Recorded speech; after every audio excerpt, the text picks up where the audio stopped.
Yes. So ayan guys, nakita natin umaalog-alog dito yung kingpin. So Okay.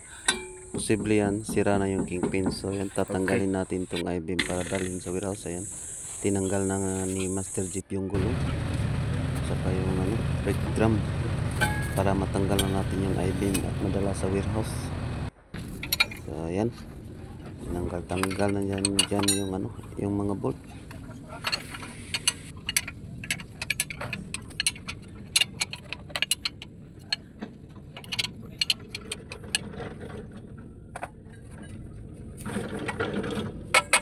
Oy, bagay dong. Sunod-sunod sound. Ha?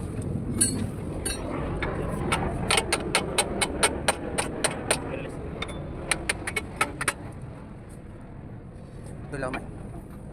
Safety yan.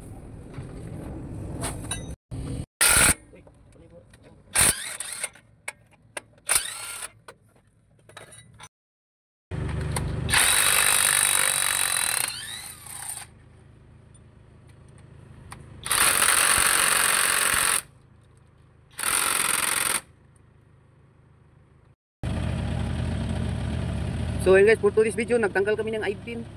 Pinahirapan kami sa kalisod, kainit masyado. Ayan. I-beam ng dump truck ko. Okay. Okay. Okay.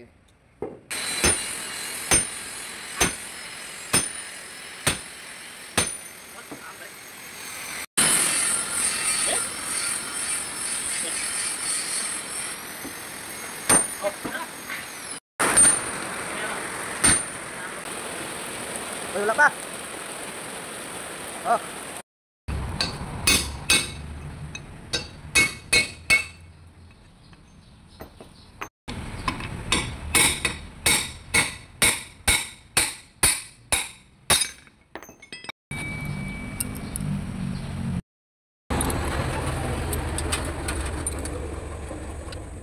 Hey yo, what's up guys?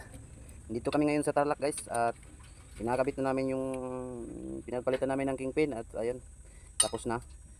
Tinanggal lang namin tong ito, parang water cooling niya kasi may leaking na tubig dumadaloy sa gilid ng sa daplin. Na guys, oh. Ang daming tanggalunon. Wichay power engine. So gulong na lang yung kulang yung kinabit namin I-beam.